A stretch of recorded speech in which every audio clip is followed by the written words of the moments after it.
What is up? We are live up in here, the best nightly show that you could possibly be watching. I've got my boy Evan Weirig. Am I pronouncing that right, Evan? Weirig, yeah. Weirig. Okay, I was like, I didn't know if it was Weirig or Weirig. Okay, cool, cool. And then we've got my boy over here on the far right, Jacob Creel. You might know him by Mark. Good to have you guys here. I'm so excited. I think there's been so much groundbreaking news lately. We just have so much to go over. So I mean, let's just start it out. Evan, I know you kind of came prepared with a little Oh monologue, yeah. if you will. Oh yeah. So let's cut to that. I know we had you wanted to talk about Trump and Biden, right? Yes. So there's actually very specific things that I wanted to go over here. For instance, we've heard the media talk about continually about the term the president elect. Now, the term president elect has a very specific term outlined in Article 2, Section 2, and in the 12th and 20th Amendments of the Constitution. The importance of the November election, for instance, is to assist the state legislatures in choosing electors to cast their vote according to the Constitution, on the first Monday after the first Wednesday in December. And this year, it would be December 14th. It's at this point that the electors actually choose the president. Now, this is the way that it's been since 1804. Now, the interesting thing about this is that the only way that the president-elect can officially be declared is if the state legislatures certify the votes during the November election, which in which case the apparent loser will concede. Now, I want you to take a look at the two pictures that we're going to be showing up here. Now, there's a very clear difference between what is being fed to you and what is actually reality in regards to the picture of President Trump as the president-elect in 2016 and the current pictures floating around of Biden as president-elect. Now, in the election of 2016, after then candidate Trump was announced as the winner of Pennsylvania by both Fox News and CNN, Hillary Clinton called Trump to concede the election. This was sent throughout all the news networks. In fact, you go back to any of them, they say, we have reports Hillary Clinton has called Donald Trump to concede the election, even though she never came out on stage that night. Now, Right. that moment of concession is what made Trump president-elect, because Hillary Clinton stepped down. She was no longer running. So they're Meanwhile, basically making this up. The exactly. Democrats have no authority to be calling by. So I guess what they're assuming is once the media has called enough states and it looks like he's going to get the electors, then normally, I mean, maybe every other election before this, other than maybe a few, where it ended up going to the House of Representatives, then they just assume they can just give him that title. Is it a real title? I guess when President Trump says the office of the president elect, is that a real thing, or are both sides kind of just making that up, or is that a real office? That is a real Yes. title as set by the Constitutional Convention. Yeah. Okay, so Uh, I think and what's does it happening. say in the Constitution? Does it outline that a concession speech grants you the office of president elect? There's actually nothing in the Constitution that says anything about concession. So there's really no obligation for anybody to concede any kind of election, really whatsoever. And so the only time that when all things are said and done, is if the electors actually vote, and whoever gets the 271st during the electoral process in Right. December is whoever is the president-elect. And that's when the official title is given. But if someone concedes and says, you know what, I rightfully lost, I'm going to withdraw, then there's really no point, and the electoral vote is really just a formality at that point.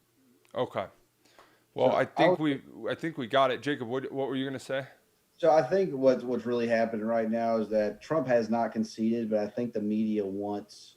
I think they want to put a lot of pressure on the White House. The White House is being sieged right now, and the main reason what they want is they want Trump to concede. Right. They want to be comfortable conceding. They want him because the second that Trump concedes, all It's this goes over. away and it's over. And then they can start calling Biden the president elect. But right now, they just legally can't call him that. They're going to call him that.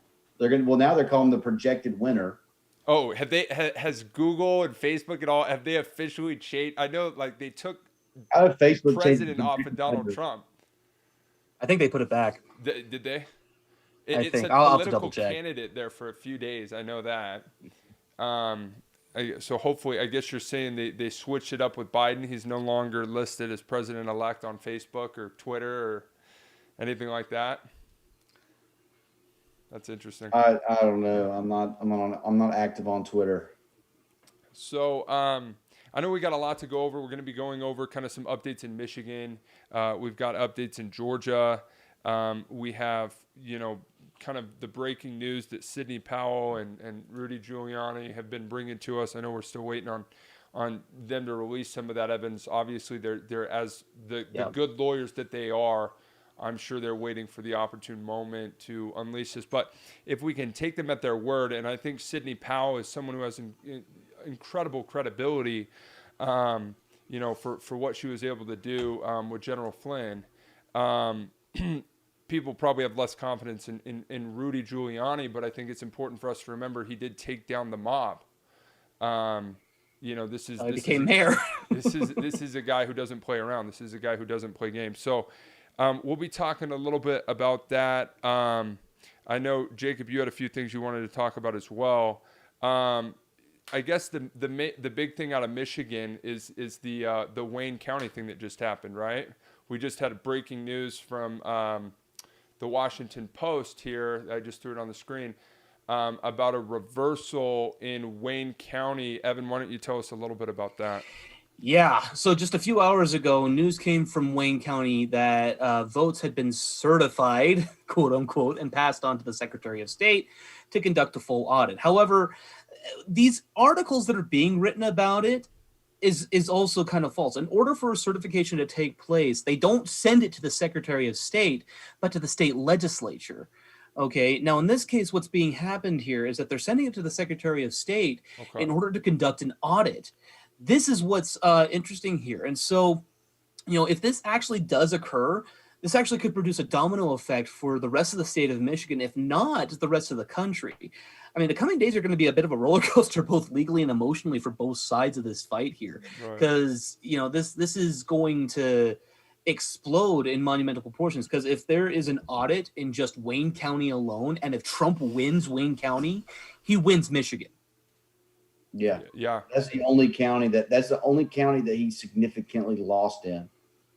I mean, everything else was giving him a pretty significant lead, but Wayne County is what really drew him down, to the point to where they were able to call it for Michigan. Now, do you guys feel like there's any power or teeth behind them sending this to the Secretary of State? Because I was under the impression that once the county certifies it, it goes straight to the House of Representatives for certification. So is the Secretary of State just going to do her own separate? Is there anything really forcing her to do this audit? Or since they already certified it, could she simply just say, yeah, I'm not going to do an audit. Good luck. Like, you certified it and it's over. Like, was that our one-stop chance to do it? Or can we still seek remedy with either the House or eventually the Supreme Court? I think, we may actually end up seeing that audit, because we saw requests of an audit coming out of Wisconsin. Okay. I have no reason to think that there won't be similar calls for it coming out of Michigan, especially since this is one of the states that the Trump campaign has been eyeing as far as legal pushes here. Okay, so basically the moral of the story is we thought for a second that they weren't going to certify those votes in Wayne County because of major discrepancies. The big thing coming from the left, and I saw it was huge for like 30 minutes on Twitter and Facebook. The left went crazy over how racist this was. Let's talk about this real quick, because I think this is important. So all the errors, just for anyone watching, all the errors came out of Detroit, this specific area of Wayne County. Now, Wayne County is huge. My dad grew up in Wayne County. He did not grow up in inner city Detroit. He did not grow up in the areas where they found all of these issues, these discrepancies. It wasn't necessarily that specific precinct, if you will. So they ended up saying, okay, well, we're okay with certifying some of our precincts, but not Detroit, basically, right? And the left said that is the most racist thing we've ever heard of. in our lives because only black people live in Detroit. Did you know that? If you're white, you're not allowed to live in Detroit. So, no, I'm just kidding. But basically, their argument, there were a lot of black people in this area. So how dare you not certify these votes, even though you're telling us that there's massive issues and obvious fraud that need to be investigated there, and that they're now calling the Secretary of State to do an audit. But I guess they caved. I saw them dox the two GOP members. I saw them dox them on Twitter. They gave out their pictures and basically said, go after them, sent the dogs after them, which is the tactics of the left. But I mean, that's where we're at as a country. I mean, we saw what happened in DC to the people who just wanted to show up to celebrate, the last 4 years. They were attacked like dogs in the streets. The peace, hope, and unity left are anything but that. And they're trying to show it right now, but their fangs are coming out when we bring up things like Wayne County, because you're right, people on the left. Maybe we shouldn't just look into maybe Wayne County. Maybe we should look at all the counties in every state, all the way up to Wisconsin and Michigan. Wisconsin and Minnesota. I have no issue checking those counties either. I'd actually would prefer that. Yeah, I think we should. So, but moral of the story, huge reversal. GOP officials basically gave up the fight, if you will, amongst great political pressure. They called for an audit. Evan, do you think this will go anywhere? Do you think the Secretary of State will follow through with that audit? I don't think she probably will, and that's where things are a bit concerning. But at the same time, this is where the Trump campaign needs to really step in and push for a legal battle here. Basically, say to the state legislature, look, we need that audit right now. I mean, the Secretary of State, her name is Jocelyn Benson. She actually said in an interview on CNN that it appears the truth won in this scenario. Evidence is clear. There's no irregularities. There's no evidence of widespread fraud. And in fact, there were simply minor clerical errors. I'm sorry, but they're already lining up scapegoats for this. Yeah. I mean, we saw this already happening in Georgia where, someone was fired because they didn't put in an SD card in the machine. Are you kidding me? What? Yeah, they're showing scape. Okay, so we're shifting gears now from so in Georgia. Okay, this is in Floyd County, or no, it was Fayette County, excuse me. Someone was fired because they didn't put an SD card in the machine, and that's why they found those 27,000 votes or 2,700 votes. And that was in one county. I think total it's 6,000 that they found. Yeah, between 3 different counties. Jeez, I mean, and that's just so the votes were on the SD card. Yeah, they're showing patsies. They're giving patsies to these people, so that way, we're not going to be seeing some major perp walks of people who really should be going this and probably directed this. At the same point, these are just allegations and everything like that. But the person who, in Fayette County, who forgot to put in that SD card and was called human error, they were fired from that, from being an election worker. And, said, go about this. But the thing is, though, is that in Fayette and in Floyd County, each themselves, about 2,700 votes between both counties individually was missed by these voting machines. And so in these particular instances, I mean, because of the populations and the voting density of both of these counties, we're looking at a 6% increase in Trump's vote in these particular counties. Counties that, for whatever reason, Trump had just barely lost by a few hundred votes, and now they turned around and flipped back to Trump. Wow. Okay. And the ironic thing about all that, well, not really ironic, maybe enlightening, is that a couple of these whistleblowers talking about Dominion, and I don't want to go too far down the rabbit hole, but they said that one of the key proponents, they've been talking about this for a week or two now, of this software is doesn't just flip votes in one county. What it takes is it takes your strongholds and it just siphons a little bit off the top and gives it to the bottom. It flips a little bit, which when you look at a 6% from a Trump stronghold, it almost falls exactly with what they were talking about, how you shave off a little bit from the stronghold and give it to the underdog. and don't increase it in the Democratic stronghold, and it doesn't look suspicious. Right. So Jacob, isn't it true? This is fact that the big company here, Dominion, and their software Smartmatic, is it not true that this same software was used in Venezuela and Cuba to help the socialist candidates win elections? And we saw very similar events there where the votes were stopped in the middle of the night. I think even in Venezuela, they took the internet completely down so that they could adjust the vote counts, and then brought the internet back online with Maduro as the winner. I mean, Dominion is covered in communist money. If you look at it, I mean, that's honestly where this has all been used. And if you haven't looked into, for those watching, if you haven't looked into Dominion, Smartmatic at all, this is huge stuff, especially with what Sidney Powell and Rudy Giuliani are coming out and saying that they've found with these whistleblowers coming from. We have top-ranking whistleblowers from Dominion who've come forward and have given us basically the evidence that we need to prove that Donald Trump won this election. So yeah, Dominion, the issue with Dominion runs far deeper than what just went on with Maduro. I mean, the very first time we actually saw issues with this was all the way back in 2004. Now, keep in mind, Dominion Smartmatic has been around since 2000, but this was the same system that was used in the recall election of Hugo Chavez in 2004. And the very same thing that happened in Michigan, Pennsylvania, Wisconsin, Arizona, in 2004 was that as soon as it came to the point where Chavez was going to be recalled, they not only stopped the counting, but also extended voting hours. Okay. On the night of the election, polls were supposed to close at 7 p.m. Poll workers stopped counting once, it became clear that Hugo Chavez was going to lose, according to exit polls, and then extended the voting hours to 9 p.m. When they realized they didn't have enough, then they extended it to midnight. And that was what put Chavez over the edge in order to win the 2004 election. And so there was a lot of issues with that election then. So then it goes even further.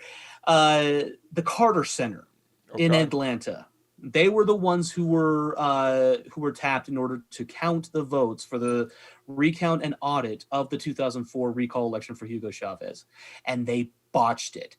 When they came to the conclusion that Hugo Chavez did actually win the election, he could stay in office. They completely missed a whole bunch of red flags that a lot of forensic statisticians would be saying, hold on, this is wrong. In fact, there's a 2011 paper, and in it actually talks about how this kind of, all these different issues kind of came up. Okay. And I'll have to say, I have learned more about math in the last 2 weeks than I ever did throughout my public school education.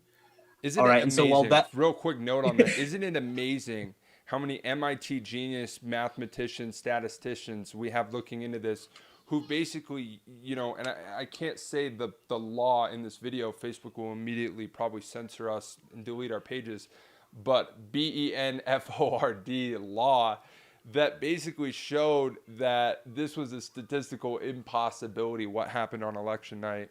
And they now breaking it down by county, soon by precinct, showing that these spikes in data are just impossible. Like this, some of them are 350%. I'm sure Biden camp will come out and say that it was actually an early Christmas miracle, and we should be. Right. So here's the thing. Here's the thing about Benford's law, though. Benford's law, I do need to issue this caveat, is that while it's a good we're banned. Yeah, okay. You can blame me if we're banned here, but here's kind of the caveat. It's already deleted, Evan. It's been deleted. But here's the thing, though, is that when it comes to Benford's law by itself, it's not really a good indicator of whether or not actual fraud took place. However, it is a good starting point. However, what do you have to combine it with? Just if let's say, well, there are a whole bunch of other different aspects of statistics that can be used in order to determine election fraud. But Benford's law is a good component in order to determine, but by itself, it's not. Okay, but even then, it's a litmus test. Yeah. Exactly. Okay, so these statisticians, though, obviously know that. They are using Benford's Law in Yep. addition to 100 other statistical tools of analysis Right. to comb over this data. And basically, they're all saying the same thing. Um, Well, people who are math geniuses, you can pick up patterns. Like investors, like we were talking about last video. I think his name is Michael Burry. He predicted the housing collapse because he was peering through pages and pages of these from the Big more Short. yeah, mortgage prime rates, and he said the same exact thing. He was, and I mean, and he figured that out just by looking at irregularities in these, and he sees the same thing in the votes, that there's an excuse me, and Irregularity. yeah, it's been It's a a pretty late mouthful, day. bro. That's a mouthful. Yeah. Yeah. So all these guys are basically saying the same thing. Evan, I know you had a few graphs to go over. What were those graphs? Do you want Yeah. me to throw those up? What did those have to do Yeah, with? go and throw those up because there's because of the situations regarding what happened in 2004 is so similar to what happened in Wisconsin, Michigan, Pennsylvania, Arizona, Georgia, and Nevada. Okay, what happened in all of this is far too similar to that 2004 recall election for Hugo Chavez in Venezuela. And so far during the recounts, we talked about the 3 counties in Georgia, but in 2 of these counties, the missing votes totaled 5,700.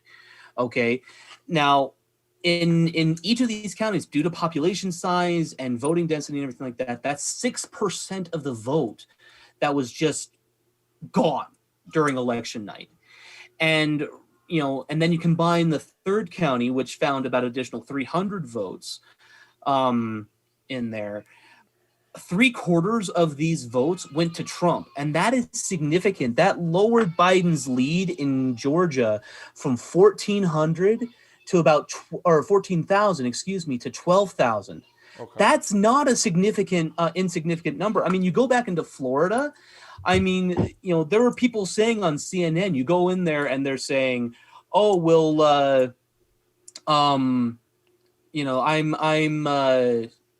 we shouldn't really expect any kind of difference, but except for 0.1 or 0.2% increase, because in Florida, it came down to just a couple hundred votes. Right. This is significant. I mean, we're looking at about at least 4,000 votes that went to Trump that should have gone to him on election night. So, And that's the major thing here. So Evan, on this graph specifically, what are we looking at? How have you dug into how this graph works? I know on the left, it looks like a histogram of the yes, no, and out votes, and then there's a relative frequency on the second graph. And then they've got a bunch of different lines. How do you know it's a violation? Have you looked into that? And what are you looking for in this graph that really stands out that people want to say, oh wow, that looks off? So these are the graphs that were brought up in the 2004 recall election of Hugo Chavez. Okay.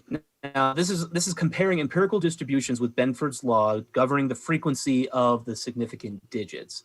Okay, considering the several electoral processes in these countries, the only case compellingly rejected is the case of the no votes of computerized notebooks in the Venezuelan recall referendum. This is according to the paper that was written in 2011 by Raul Jimenez, where he goes over the actual data from the election as well as the Carter Center's handling of it. Just for people watching, that middle graph on the left, the one in the middle, we're supposed to see a graduating slope come down with that first column being higher than the second column.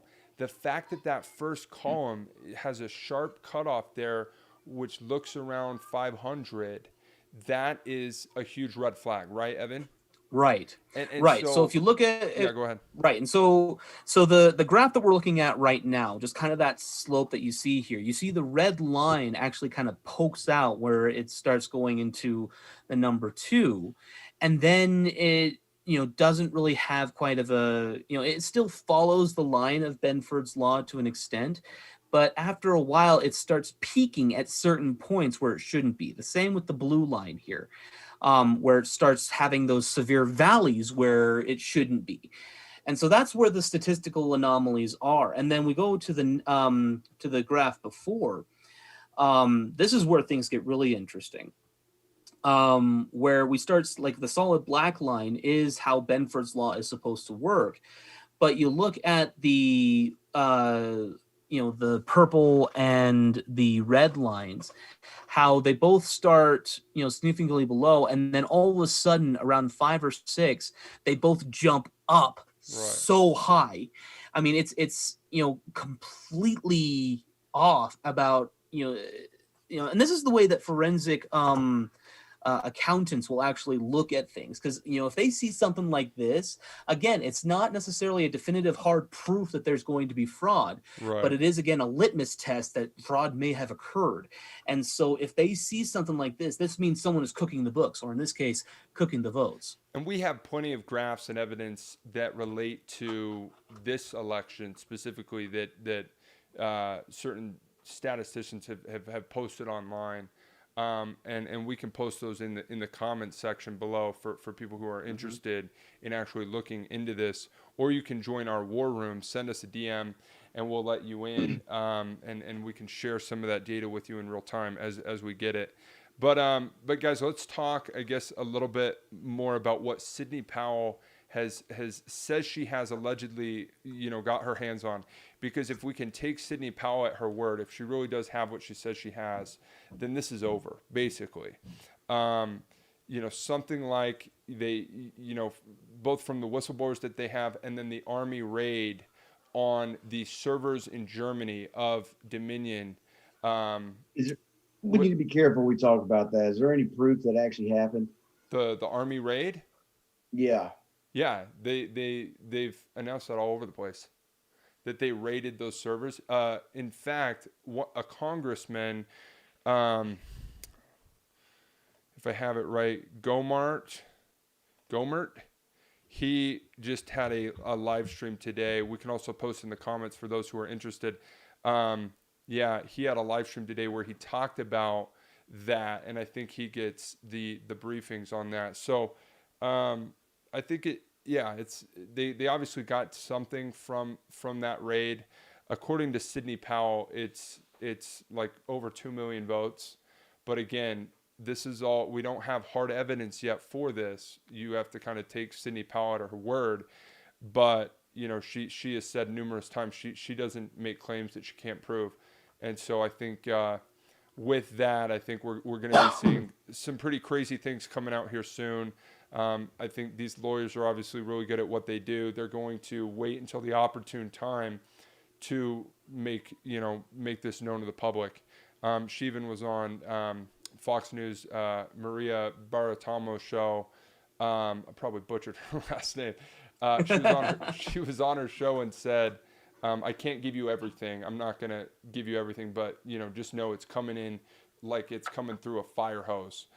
They have so much witness testimony and sworn affidavits. So I think for anybody who thinks this is over at this point, we have enough movement in Georgia with that 6,000 votes. We have enough movement in Michigan with them requesting an audit over and over. The state Senate there sending multiple letters to the Secretary of State. Now you have Wayne County telling the Secretary of State, we need an audit. I think we'll see armed revolution in Michigan if they don't do an audit, because their people are absolutely pissed. Yeah, that state's been kind of upside down ever since the coronavirus anyways. Half the state, have been very upset about the quarantine procedures as is. That's already become a powder keg.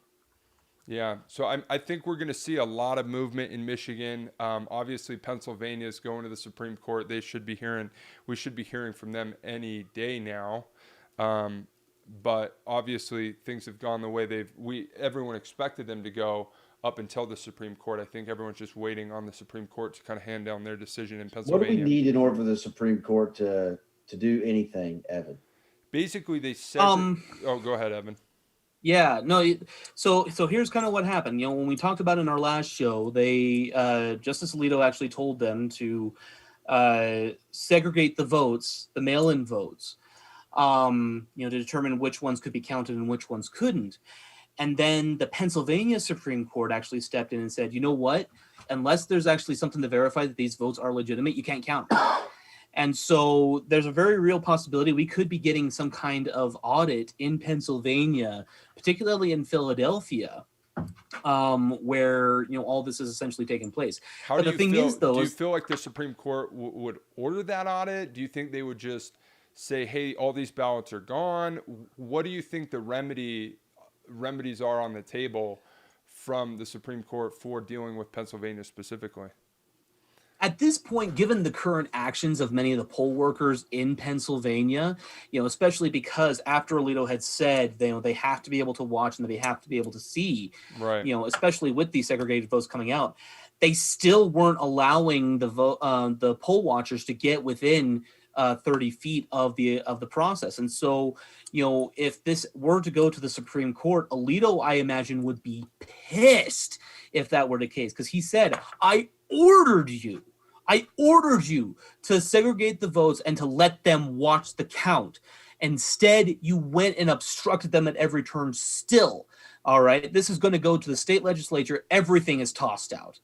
And that may actually end up being the case. And with it being, essentially a 5-4 conservative majority within the court right now, it's very possible that there very well could be the case, especially because, ACB is an originalist, just like Right. her mentor Scalia was. Yeah. So So where we're at, sorry to cut you off. Where we're at basically is it's looking like the Supreme Court is going to do something in Pennsylvania that will make it in play. Either if they know the remedy of them just saying, hey, those ballots that you actually didn't segregate need to be thrown out, knowing that they didn't actually segregate them, knowing that they didn't give access to Republican poll watchers, if they feel the vote is that compromised, you think they probably, just given the timing, they're not going to do a revote.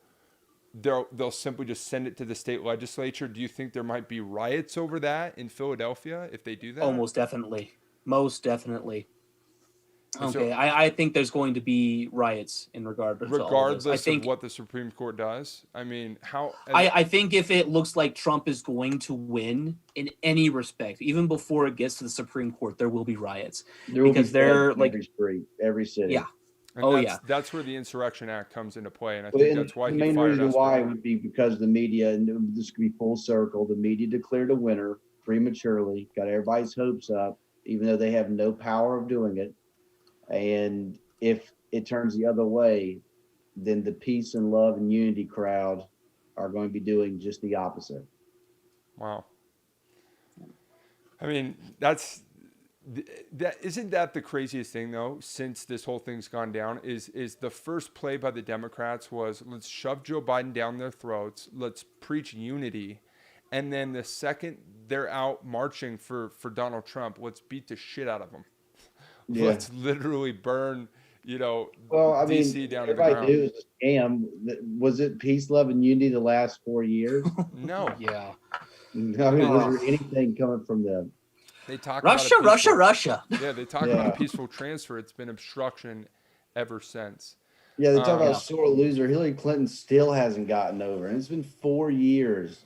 Well, we're going to take Hillary Clinton's advice. She said never to concede. We're not conceding with this fraud going on. So Hillary Clinton, you got one thing right. We're not conceding, and I think we've got enough, pieces on the board to have several paths to victory.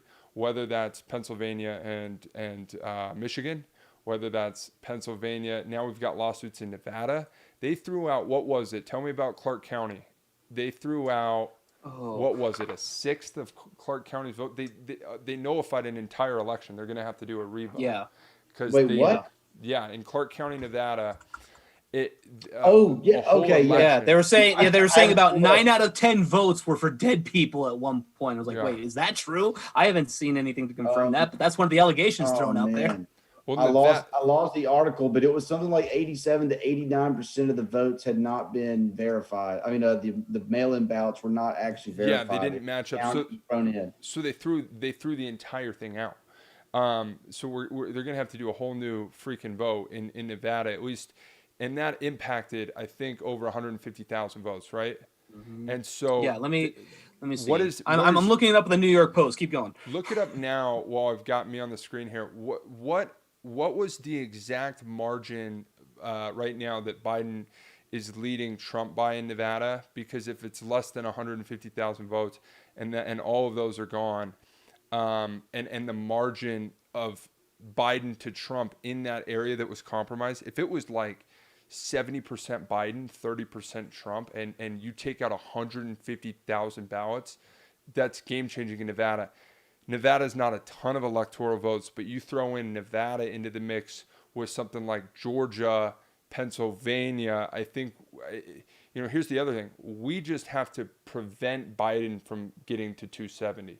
If Biden doesn't have 270, that's where it goes to the House of Representatives to delegation, where everybody gets one vote for each state. If they can't do that in time, if they can't get Biden to 270 in time, if they can't certify him 270, which has happened before in American history, there have been times where, 4 candidates ran for president and none of them got 270. None of them got a clear majority. And so it went to the House of Representatives and they had to vote. So this has happened, I think, twice before. This seems like a very likely scenario. But if we can keep Biden from 270, goes to the House of Representatives, we win by delegation. We have 33 Republican states or Republican legislatures, state legislatures that we control, I think, right? Or, Yes. or I think once it's at the House of Reps for I think it's like the delegation. convention of governors. Yeah, I think it's no. I Yeah. think it's just however many reps from the state, are if there's more that are Republican than Democrat. I think, but I could be wrong. It may be. We have at least 2/3, 2/3 of state legislatures that are Republican controlled. Yeah, I've read that if it went to delegation at the House of Reps, we would win by a landslide. So that's I think the Trump campaign legal strategy at this point is to just keep Biden from 270. And with the amount of litigation that we see in all these states, the amount of states that are going to audits, the amount of states that have had such gross errors and issues with their election, I think that will keep them from certification. Now I found Go the ahead. numbers that we're looking for. According to the Associated Press, Trump lost Nevada by 33,596 votes. Okay, 33,000 votes is how many votes according Are to we the sure it was AP. Trump 150,000 lost. votes that were affected? Say that again.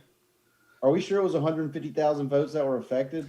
I've read that in several different articles that it was 150,000. I think it was even in the presser, the press conference that they had. They also said it was close to that amount that was impacted. Well, that'll change the entire outcome. Yeah, it's Clark County. We're looking. This is Clark County. This is Vegas here. This is Vegas. This is the honey hole for Biden, and you just lost a sixth of your honey holes. So. Well, and that's the thing is that according to, and again, I'm getting this off the New York Post, they threw out roughly about 70,000 votes Really? total. They removed about 70,000 votes, and this was before, because keep in mind again, Trump lost according to the AP by 33,000. If they got rid of about 70,000, and the majority of those were for Biden. Again, we may have won Nevada as a result. And I don't have the When did they throw 270. these out? What'd you say? When did they throw them out? This was just, what was that, yesterday? This was morning? yesterday. This was yesterday. But there hasn't been any change to the tally? Not yet. Not yet. This is all just very recent. I don't know how the state of Nevada is dealing with this, but yes, they threw out an entire election basically saying that they could not trust the vote count or whatever.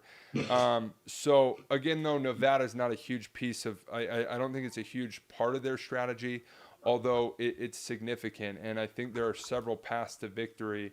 If let's say we don't take Georgia, because in Georgia they're doing a recount, they're not doing an audit. I think that's a whole story in and of itself. I What think like is there Governor really Kemp no needs to way we is go there ahead. really no way we could force an audit? Is there no kind of like checks and balances that say, hey, we the people do not trust the official results. We want an audit. Yeah. So this is where it gets sticky. All right, constitutionally speaking. All right, again, the electors are the ones that choose, that essentially elect the president. The 580 electors are the ones that choose them. So when push comes to shove, 508, excuse me. When push comes to shove, the state legislatures are the ones that actually control them. Now, right now, we have a hard deadline of December 14th because that's when the electors have to be chosen in order to vote in DC. Right. If there's no electors chosen by many of these states because of the hangups of pushing for audits and things like that in the courts, then they're not going to be able to vote, and then it goes to the state house legislatures. But if the house for whatever reason can't come to a decision, then it could essentially get pushed back to the courts, and we might not have anyone inaugurated until mid-March. Okay. I feel like the Supreme Court is going to want somebody inaugurated on the normal date. So I mean, I don't know if that's likely. I think it might be, again, a crazy scenario. I think We're already in a crazy scenario, yeah, I though. think most states are going to be pretty pressured to certify something on certification day, which is December 13th or 14th. I think the pressure is going to be intense. I mean, you just saw what the left did to these Wayne County GOP officials where They have they a couldn't mod. certify for 30 minutes and they doxed the hell out of them. These people feared for their lives. They probably got multiple death threats. These people will send the wolves after anyone who stands in their way. So I just, These are mafia tactics. it's guerrilla warfare. I mean, did you guys see the clip of the guy with the flamethrower out on top of the bus? He had the flamethrower. I mean, it looked like What? freaking ISIS was out in the I did streets. not see that. That's Oh my something I do gosh. need to see. Yeah, I just it think that was that's all over the war room. So again, if you guys aren't in the war room and you're a Trump loyalist, you want the latest and greatest details and updates, send us a DM. We'll get you in. Well, guys, we're basically out of time here. Any closing remarks that you guys want to bring to the table, Jacob, Evan? We're in for a wild ride, ladies and gentlemen. We are in for a wild ride. Be prepared to go through till March for this. Hope and pray that it doesn't come to that, but it may end up getting to that point. Jacob? So no matter what, we just don't give up. Even if in the very end we do end up somehow losing this thing, we just keep fighting stronger and stronger and we win the next election. But at this time, the media is not allowed to pick the president, so don't give up hope. Yeah, love it. Well, guys, closing remarks for me. I think at this point, there's too much going on. There's too much evidence, too many sworn affidavits, too much statistical and DNA evidence of fraud.